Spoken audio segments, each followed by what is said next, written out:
जय श्री राधे कृष्णा। नमस्कार प्रिय भक्तगणों, आज की इस वीडियो में हम ज्येष्ठ माह के शुक्ल पक्ष की निर्जला एकादशी के विषय में बात करेंगे। आज हम आपका कंफ्यूजन दूर करेंगे कि आपको निर्जला एकादशी व्रत कब रखना है, 17 जून या फिर 18 जून को। लेकिन वीडियो को पूरा देखिएगा, तभी आपकी कंफ्यूजन दूर होगी। तो आज की वीडियो में हम जानेंगे निर्जला एकादशी के सभी शुभ मुहूर्त, पारण समय, पूजा विधि, नियम के बारे में, और आपके मन जो भी प्रश्न है कि इस व्रत में पानी कब और कैसे पीना चाहिए, निर्जल नहीं रह सकते तो व्रत कैसे करें, दान किन चीजों का करना चाहिए, एकादशी या द्वादशी किस दिन दान करना श्रेष्ठ होगा, और दान के लिए जितनी भी चीजें हम बता रहे हैं, अगर हम सब चीजों का दान करने में समर्थ नहीं है तो क्या हम व्रत का फल प्राप्त नहीं होगा। अगला जो प्रश्न है, कलश का दान कैसे करें, पानी भर के जो कलश का दान किया जाता है उसकी विधि क्या है, और क्या कुमारी लड़कियां भी व्रत कर सकती हैं। यह एक ऐसी वीडियो है जिसमें सारी बातें आप जानेंगे, कहीं कोई और वीडियो देखने की जरूरत नहीं पड़ेगी, तो आप अंत तक वीडियो में बने रहे। नमस्कार दोस्तों, स्वागत है आप सभी का एक बार फिर से आपके पसंदीदा चैनल वास्तुशास्त्र एस्ट्रोलॉजी में। दोस्तों, वीडियो शुरू करने से पहले एक बार पूरी श्रद्धा के साथ कमेंट सेक्शन में लिखें, जय श्री हरि विष्णु। भगवान हरि की कृपा आप पर सदैव बनी रहेगी, और वीडियो को लाइक करके चैनल को सब्सक्राइब अवश्य कर लें। प्रिय भक्तगणों, एक साल का सबसे कठिन व्रत देवव्रत निर्जला एकादशी आने को है। बहुत ही विष्णु प्रिय तिथि है। कहा जाता है निर्जला एकादशी, जो कि ज्येष्ठ मास के शुक्ल पक्ष में आती है, उस एकादशी को निर्जला एकादशी कहा जाता है। जो भी मनुष्य निर्जल रहकर इस उपवास को करता है उसे साल के सभी 24 एकादशी व्रत के समान संपूर्ण फल की प्राप्ति मिलती है, उसके पापों का शमन होता है। शास्त्र कहते हैं कि मात्र निर्जला एकादशी का व्रत करने से ही समस्त एकादशी के व्रत का फल प्राप्त हो जाता है। मतलब अगर आप किसी भी कारणवश पूरे साल की एकादशी नहीं रख पाते हैं तो मात्र आप निर्जला एकादशी का व्रत अगर विधि विधान से रखें तो आपको समस्त एकादशी के व्रत का जो पुण्य फल प्राप्त हो जाता है। साल में 24 एकादशी आती है, और जब अधिक मास लगता है तो एकादशी के व्रत की संख्या 26 हो जाती है। इन सभी व्रत का फल हमें सिर्फ निर्जला एकादशी के व्रत से प्राप्त हो जाता है, क्योंकि यह व्रत बहुत ही कठोर होता है। निर्जला एकादशी ज्येष्ठ मास में आती है, और ज्येष्ठ मास में तपती गर्मी, इस गर्मी में निर्जल रहकर व्रत करना होता है। मतलब एक भी बूंद जल की ग्रहण नहीं करनी है। निर्जला एकादशी के व्रत में नियम यही कहता है। लेकिन इस व्रत में अगर निर्जल रहकर हम पूरे विधि विधान के साथ भगवान श्री हरि विष्णु की पूजा आराधना करते हैं, दान दक्षिणा देते हैं, ब्राह्मण को, जरूरतमंदों को दान देते हैं, जल का अन्न का दान करते हैं, तो हमें समस्त एकादशियों के फल भी प्राप्त होते हैं। तो बहुत श्रेष्ठ माना गया है। इस व्रत को देव व्रत भी कहा जाता है, क्योंकि सभी देवता हो, दानव हो, नाग हो, गंधर्व हो, किन्नर हो, नवग्रह हो, सभी अपनी रक्षा और विष्णु भगवान की कृपा पाने के लिए इस एकादशी का व्रत करते हैं। आर्ष वेद व्यास जी के अनुसार इस एकादशी को प्रथम पांडव पुत्र भीम ने की था, और इसी वजह से इसे भीमसेनी एकादशी भी कहते हैं। और महर्षि वेद व्यास जी ने ही पांडवों को निर्जला एकादशी व्रत का संकल्प करवाया था। इस एकादशी को भीम एकादशी का पांडव एकादशी कहीं जाने के पीछे एक पौराणिक छोटा सा वृतांत आपको बताता हूं। जब व्यास जी ने भीमसेन से कहा कि यदि आप नरक को दूषित समझते हैं और स्वर्ग लोक की प्राप्ति को आप जरूरी समझते हैं, तो दोनों पक्षों की एकादश के दिन भोजन नहीं करना चाहिए। तभी भीमसेन बोले कि मैं एक बार भी भोजन किए बिना मैं नहीं रह सकता, फिर उपवास कैसे करूं? मैं पूरे वर्ष भर में केवल एक ही उपवास कर सकता हूं, जिससे स्वर्ग की प्राप्ति हो तथा जिसको करने से मैं कल्याण का भागी बन सकूं। ऐसा कोई एक व्रत निश्चय करके बताइए, मैं उसका यथोचित रूप से पालन करूंगा। तब महर्षि वेदव्यास बोले, महाबली भीम, तुम पूरे वर्ष में आने वाली एकादशी व्रत ना रखकर सिर्फ जेठ माह के शुक्ल पक्ष की एकादशी को निर्जला व्रत रखो, तुम्हें सभी एकादशी का फल मिलेगा। और इसे एक दिन निर्जल व्रत करने से मनुष्य पापों से मुक्त होता है। मृत्यु के समय भयानक यमदूत दिखाई नहीं देते। बल्कि भगवान श्री हरि के दूत स्वर्ग से आकर उन्हें पुष्कर विमान पर बैठाकर स्वर्ग लेकर जाते हैं। भीमसेन ने इस व्रत को रखने को तैयार हुए और व्रत को रखा, इस व्रत को पूर्ण किया और स्वर्ग लोक की प्राप्ति की। इसी वजह से इस व्रत को पांडव एकादशी और भीमसेनी एकादशी भी कहा जाता है।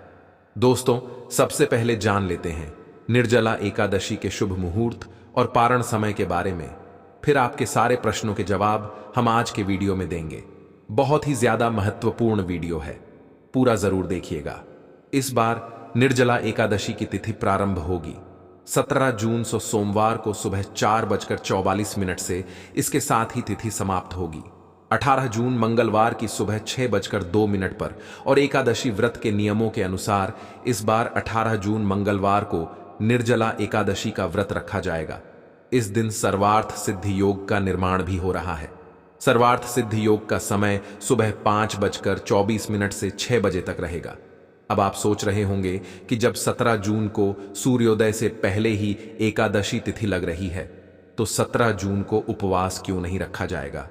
तो देखिए, क्योंकि अगले दिन 18 जून को तो बाद सूर्योदय से लेकर दोपहर तक हरिवासर का समय रहने वाला है और हरिवासर का समय समाप्त होगा। 18 जून मंगलवार को दोपहर 12 बजे तक एकादशी व्रत के नियमों के अनुसार जब तक हरिवासर रहता है तब तक एकादशी का उपवास नहीं खोला जाता। हमेशा हरिवासर का समय बीतने के बाद ही खोला जाता है। ऐसे में जो लोग 17 जून को उपवास रखना चाहते हो, उन्हें अगले दिन दोपहर 12 बजे के बाद व्रत का पारण करना होगा। ऐसे में एकादशी का उपवास अधिक समय के लिए हो जाएगा। इसलिए आप सभी को 18 जून को ही उपवास रखना चाहिए।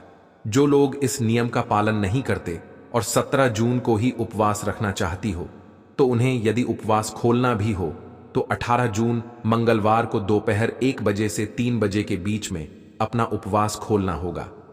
हालांकि शास्त्र सम्मत तथ्य यही है कि जब भी एकादशी तिथि इस तरह से 2 दिन पड़ती है, तब सभी को, चाहे वह गृहस्थ जन हो या वैष्णव जन हो, उन्हें दूजी एकादशी का ही उपवास रखना चाहिए। 18 जून मंगलवार को सूर्योदय होगा, सुबह 5:45 पर सूर्यास्त होगा, शाम 7:10 पर। इस दिन ब्रह्म मुहूर्त सुबह 4:09 से 4:57 तक रहेगा। शिव योग सारा दिन रहेगा, जो कि रात 9:03 पर समाप्त हो जाएगा। बाद में सिद्ध योग प्रारंभ हो जाएगा। अभिजीत मुहूर्त दोपहर 12:01 से 12:54 तक रहेगा और राहुकाल दोपहर 3 बजे से 4:30 बजे तक रहेगा। 19 जून बुधवार को सूर्योदय होगा, सुबह 5:45 पर सूर्यास्त होगा, शाम 7:01 पर ब्रह्म मुहूर्त सुबह 4:09 से 4:57 तक रहेगा। सिद्ध योग सारा दिन रहेगा, जो कि रात 9:01 पर समाप्त होगा और इसके बाद साध्य योग प्रारंभ हो जाएगा। यह सभी लोग बहुत ही शुभ है। इन शुभ योगों में रखी गई पूजा, रखा गया उपवास फलित होता है। विशाखा नक्षत्र शाम 5:02 तक रहेगा। बाद में अनुराधा नक्षत्र प्रारंभ हो जाएगा और इस दिन राहुकाल दोपहर 12 बजे से 1:30 तक रहेगा। द्वादशी तिथि प्रारंभ होगी 18 जून मंगलवार की सुबह 6:26 से और समाप्त होगी 19 जून बुधवार की सुबह 7:02 पर। क्योंकि बुधवार को सुबह जल्दी ही द्वादशी तिथि समाप्त हो जाएगी, इसलिए तिथि समाप्त होने से पहले पहले आपको उपवास खोल लेना होगा। अब जाने का पार मुहूर्त के बारे में। 19 जून बुधवार को एकादशी व्रत का पारणा किया जाएगा। सुबह 5:28 से सुबह 7:28 तक निर्जला एकादशी व्रत का पारण, जो तिले पारण यानी कि तिल से व्रत का पारण है, यह संभव ना हो तो आप जल से, तुलसी दल से या फल से व्रत का पारण करें। दोस्तों, बात करते हैं पहले प्रश्न के बारे में, कुंवारी लड़कियां क्या व्रत कर सकती हैं? तो देखिए, सनातन धर्म में हमारे शास्त्र कहते हैं कि अगर आपकी उम्र 8 वर्ष से अधिक है तो आप सभी व्रत कर सकते हैं और एकादशी के व्रत का भी आप पालन कर सकते हैं। एकादशी का व्रत श्रेष्ठ माना गया है। सभी प्रकार के पापों से, दोषों से मुक्ति कराने वाला, श्री हरि विष्णु की कृपा दिलाने वाला यह बहुत ही महत्वपूर्ण व्रत है। इस व्रत को कोई भी धारण कर सकता है। पुरुष, स्त्री, कुंवारी लड़की हो या विवाहिता हो, कोई भी इस व्रत को करें, इसका फल उसे अवश्य प्राप्त होता है। तो इसमें कोई ऐसी एज लिमिट नहीं है।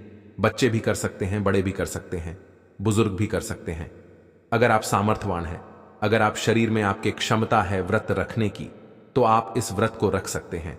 और हां, अगर आप व्रत निर्जल नहीं रह सकते हैं तो आप जल के साथ रह सकते हैं। जल नहीं ले सकते हैं तो फल के साथ रह सकते हैं। और जो लोग फलाहार से भी व्रत नहीं रह सकते हैं, आज के दिन अगर वह एकादशी की व्रत में अन्न लेकर भी, मतलब सात्विक भोजन के साथ व्रत करेंगे, तो उनको इसका फल अवश्य प्राप्त होगा। एकादशी का व्रत भगवान श्री हरि विष्णु को बहुत प्रिय है। जितना अधिक सामर्थ्य आप में है, जितना आपके शरीर में क्षमता है, उतना प्रयास व्रत को रखने का जरूर कीजिए। अगला जो प्रश्न है, पानी कब और कैसे पीना चाहिए, कब से कब तक निर्जल रहना चाहिए। देखिए, निर्जला एकादशी के व्रत में नियम कहता है कि एकादशी के सूर्योदय से लेकर द्वादशी के सूर्योदय तक, यानी कि पारण तक आपको निर्जल रहना है, पानी नहीं पीना है। निर्जला एकादशी का व्रत कठोर होता है। खासकर ज्येष्ठ के महीने में जब प्रचंड गर्मी पड़ती है, तब निर्जला एकादशी का व्रत रखा जाता है, जो कि जीवन में जल के महत्व को बताता है। लेकिन अगर आपने निर्जला एकादशी का व्रत रखा है, आपको बहुत अधिक प्यास लग रही है, या ऐसी स्थिति आ पड़े कि जल के बिना प्राण संकट में आ जाए, तो इसके लिए शास्त्रों में कुछ उपाय भी बताए गए हैं, जिससे कि आपकी प्यास भी बुझ जाएगी और कोई दोष नहीं लगेगा। साथ ही इस विधि से जल ग्रहण करने पर आपका व्रत भी निष्फल नहीं होगा। आइए जानते हैं क्या वो उपाय निर्जला एकादशी में व्रत के दौरान अगर आपको अधिक प्यास लग रही है, तो आप ओम नमो नारायणाय मंत्र का 12 बार जाप करें। इसके बाद चांदी, पीतल या मिट्टी धातु के पात्र में पानी में गंगा जल मिलाकर भर दें। इसके बाद आप घुटने और हाथों को जमीन पर रखकर पशुवत जल पी सकते हैं। इससे व्रत निष्फल नहीं होता है। इस तरह से जल पीने के बाद आप पुण्य व्रत का पालन करें और अगले दिन यानी द्वादशी तिथि को विधिपूर्वक एकादशी व्रत का पारण करें। निर्जला एकादशी में व्रत के दौरान अगर आपका गला सूख रहा है, तो आप आमचन कर सकते हैं। इसके अलावा आप कुल्ला करके पानी को बाहर निकाल सकते हैं। इससे पानी गले से नीचे नहीं जाएगा और आपका व्रत भी नहीं टूटेगा। अब बात करें निर्जल नहीं रह सकते तो क्या करें। अगर व्रत करना चाहते हैं, हमारे मन में श्रद्धा है कि हम श्री हरि विष्णु का यह व्रत करें, उनकी कृपा हमें भी प्राप्त हो, लेकिन हम निर्जल नहीं रह पाते हैं, तो हमें क्या करना चाहिए। अगर आप निर्जल नहीं रह पाते हैं, जैसे कि कुछ समय कुछ ऐसे भी नियम होते हैं, जैसे कि हम प्रातः काल की संकल्प ले लें कि हम आज सूर्योदय से लेकर कल सुबह तक निर्जल ही रहने वाले हैं, तो आपको संकल्प का पालन करना चाहिए और आपको यह नियम पालन करने का पूरा प्रयास करना चाहिए। लेकिन अगर आप व्रत में संकल्प लेते कि हम यथासंभव निर्जल रहने का प्रयास करेंगे, जितनी हमारे शरीर में क्षमता है उतना हम प्रयास करेंगे कि हम निर्जल रह पाए, तो आप प्रयास करें। जितनी समय आप निर्जल अधिक से अधिक रह सकते हैं, मान लीजिए आप दोपहर तक रह सकते हैं, निर्जल तो दोपहर तक रहेंगे। दोपहर में फिर श्री हरि विष्णु से प्रार्थना कर लीजिए, पूजा आराधना करके आप जल ग्रहण कर लीजिए। अगर आप नहीं रह पाते हैं और आप चाहे तो शाम तक रह लीजिए, मतलब अपने शरीर की आखिरी क्षमता तक हमें कोशिश करना चाहिए व्रत को पूरा करने का। तो अगर आप शाम तक रह पाते हैं, देर शाम को, फिर आप भगवान श्री हरि विष्णु पूजा आराधना करते हैं, आरती करते हैं। उसके बाद थोड़ा सा जल आचमन में लेकर ग्रहण कर सकते हैं। दूसरी चीज, अगर आप बिल्कुल भी निर्जल नहीं रह पाते हैं, तो आप जल के साथ भी इस व्रत को रख सकते हैं। ऐसे में आपको चाहिए कि आप जल आहार करें, मतलब आपको फल नहीं लेना है, कोई चीज ऐसे दांतों से चबाकर नहीं खानी है। आप जल के साथ या फिर आप चाय ले लीजिए, जूस वगैरह लेकर इस व्रत को कर लीजिए। अगर आप बिल्कुल भी निर्जल नहीं रह पाते हैं, शारीरिक रूप से अस्वस्थ है, तो आप इस तरह से भी व्रत का पालन कर सकते हैं। आप सिर्फ जूस, चाय द्वारा, जल द्वारा इस व्रत को कर लीजिए। मतलब जल के द्वारा अगला जो नियम है कि अगर आप जल से भी सक्षम नहीं हैं, आपको कुछ ना कुछ खाना जरूरी है। आप शारीरिक रूप से स्वस्थ नहीं हैं, तो आप फलाहार के द्वारा भी इस व्रत को कर सकते हैं। फल के अलावा अगर आप बुजुर्ग हैं, आप चाहते हैं व्रत का फल आपको मिले, कुछ तो मिले, जितना भी हम करेंगे, कम से कम भगवान श्री हरि विष्णु की कृपा कुछ तो हमें प्राप्त हो। तो ऐसे में आपको चाहिए कि आप एक समय अन्न ले लीजिए, या फिर आप भी जो फलाहारी भोजन होते हैं, आप उसे ग्रहण करके भी व्रत के नियम का पालन कर सकते हैं। मतलब आप जितना भी आप प्रयास करें कि आज का दिन आपका व्यर्थ ना जाए, निर्जला एकादशी है। साल की सबसे बड़ी एकादशी है, तो आप अधिक से अधिक अपनी शारीरिक क्षमता के अनुसार भगवान श्री हरि विष्णु की कृपा प्राप्त कर सके तो आप व्रत के जो भोजन होते हैं, फलाहारी भोजन जो होते हैं, आप उसे लेकर के भी व्रत कर सकते हैं। सेंधा नमक ले सकते हैं। और आप जैसे कि व्रत फूड जो होते हैं, कुत्तराम भी सक्षम नहीं है, तो मैं आपको कहूंगा कि आप अन्न लीजिए, सात्विक भोजन लीजिए। सात्विक भोजन का मतलब लहसुन प्याज का त्याग कर दीजिए। इससे भी आपको एकादशी का पुण्य फल प्राप्त होगा। व्रत की कथा सुनिए और आज भगवान की पूजा आराधना कीजिए, उनके मंत्रों का जाप कीजिए। अधिक से अधिक समय भगवान श्री हरि विष्णु के चरणों में आप व्यतीत कीजिए। तो आप अगर अन्न लेकर भी इस व्रत को सात्विक विधि से पालन कर लेते हैं तो भी आपको भगवान श्री हरि विष्णु की कृपा जरूर मिलेगी। वैसे निर्जला एकादशी का नियम है कि हमें पूरी तरह से निर्जल रहकर ही व्रत करना चाहिए। तो अगर आप स्वस्थ हैं, शारीरिक रूप से सक्षम हैं कि आपने निर्जल रह पाए, तो कोशिश करें कि एकादशी के सूर्योदय से लेकर एकादशी द्वादशी के सूर्योदय तक निर्जल रहे, तभी इस व्रत का संपूर्ण फल हमें प्राप्त होगा। बाकी जो नियम है, जैसे जल आहार, फलाहार या फिर अन्न का आहार ले रहे हैं, तो इसमें यह हो जाएगा कि आपको एकादशी का कुछ फल तो अवश्य प्राप्त होगा। श्री हरि विष्णु की कृपा तो मिलेगी, क्योंकि आपने अपने शरीर की क्षमता के अनुसार प्रयास किया। इस विधि से आप रह सकते हैं। अगली चीज, निर्जल व्रत रह रहे हैं।